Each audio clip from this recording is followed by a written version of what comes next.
آپ سمجھتے ہیں یہ جنگ خالصتاً اس نظریے کے تحت ہے کہ صلیبی جنگ ہے؟ اسے میں صلیبی جنگیں نہیں کہوں گا، لیکن ایسے لگتا ہے جیسے ریزسٹنس ہوگی ہی اس ریجن میں اگلے 10-20 سال۔ یورپ تو ویسے ہی پہلے دن سے سائیڈ پر ہو گیا، انہوں نے کہا ہم تو آپ کی اس جنگ کا حصہ نہیں بنیں گے۔ بہت بڑی تبدیلی جو ہے اس خطے میں آنے والی ہے۔ تو آپ سمجھتے ہیں کہ یہ ایک بڑا ڈنٹ ہے؟ جو سعودی عرب کا بادشاہ ہے وہ اس کا ایک بھی محافظ مقامی نہیں ہوگا، وہاں ہوتے ہوئے امریکہ انہیں دفاع ان کا نہیں کر پا رہا۔ قیمت ابھی تو ایران چکا ہے، لیکن اس کی بینیفیشری خاص طور پر یہ گلوبل ساؤتھ ہو سکتی۔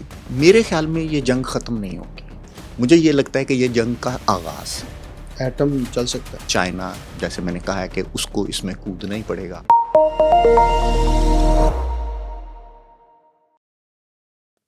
آپ دیکھ رہے ہیں انٹولڈ سٹوری ود ڈاکٹر اکمل سومرو۔ ایران کی جنگ جو ہے وہ دنیا کا نقشہ تبدیل کر دے گی، اس پر مبصرین بار بار اپنی رائے پیش کر رہے ہیں، اور اس کی وجہ یہ ہے کہ اس جنگ میں ایران کے خلاف امریکہ اور اسرائیل متحد ہیں، لیکن ایران کے حلیف بھی ہیں جو خاموشی سے ایران کا ساتھ دے رہے ہیں، یعنی روس اور چائنا۔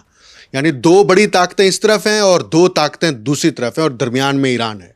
لیکن ایران عملی میدان میں تنہا یہ جنگ امریکہ کی اس عسکری طاقت کے خلاف لڑ رہا ہے، اور 10 دن سے لڑ رہا ہے۔ کیا ظاہری طور پر بھی یہ جنگ ایسے ہی ہے جو ہمیں نظر آ رہی ہے کہ یہ صرف رجیم چینج آپریشن تک محدود ہے، یا اس جنگ کے اور بہت سارے محرکات ہیں، اس کے اور بہت سارے اسٹیک ہولڈرز ہیں جن کے اوپر بات چیت نہیں کی جا رہی؟ کیا وہ ملٹی نیشنل کمپنیاں ہیں؟ کیا وہ امریکہ کا وہ گلوبل آرڈر ہے جس کو ہم انٹرنیشنل آرڈر کہتے ہیں؟ کیا وہ ملٹی نیشنل کمپنیوں کے ساتھ انٹرنیشنل فائنینشیل انسٹیٹیوشنز ہیں؟ کیا ان کے بھی کوئی سٹیکس ہیں؟ اس پر بات کرنے کے لیے ہم نے لمز کے پروفیسر سید عظیم صاحب کو مدعو کیا ہے۔ بڑی جانی پہچانی شخصیت ہیں، اور امپیریلزم کے اوپر، اینٹائی کیپٹلزم کے اوپر بہت بڑی اتھارٹی ہیں، مختلف کتابوں کے مصنف ہیں۔ سر بہت شکریہ ہمیں وقت دینے کا۔ سر یہ جنگ جو اس وقت جاری ہے اور پوری دنیا کی نظریں اس جنگ پر ہیں، صرف اس لیے کہ اس میں شکست کون کھاتا ہے۔ ایک طرف اتنی بڑی طاقت ہے امریکہ جس کے پاس فوجی قوت بھی ہے اور معاشی طاقت بھی ہے، دوسری طرف ایران ہے۔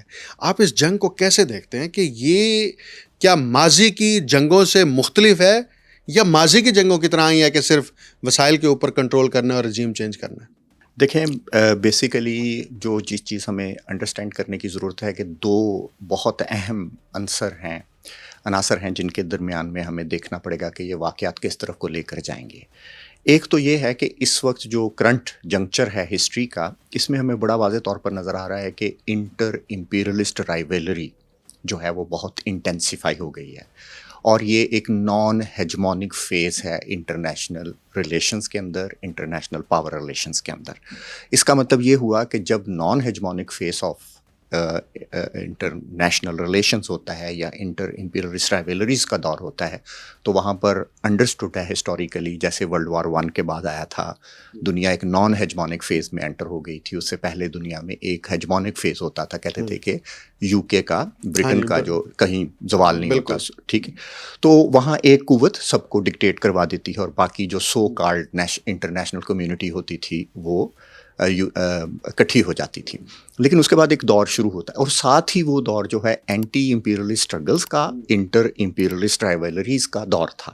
اور ہم نے کیا دیکھا پھر اس کے بعد؟ ہم نے نیشنل لبریشن دیکھی، ہم نے سوشلسٹ اسٹیٹس دیکھی، ہم نے ایک لمبا پیریڈ دیکھا 1970 تک، ویتنام کی وار تک، جسے ہم کہتے ہیں کہ non hegemonic phase of international relation. اس کے بعد آپ اور میں نے جہاں آنکھ کھولی پھر وہ 1990 وہ ہیجمونک فیز تھا کہ یو ایس تھا، یونیپولر ورلڈ اسے کہہ لیں عام زبان میں، ابھی ہم اسے کر لیں، لیکن وہ ایک فیز تھا جس میں ایک ملک تھا وہ پریمپٹیو اسٹرائک کرتا تھا، سارا یورپ، ہم بھی آپ کے ساتھ ہیں، ہم بھی آپ کے ساتھ ہیں، تو ہم نے وہ دیکھا۔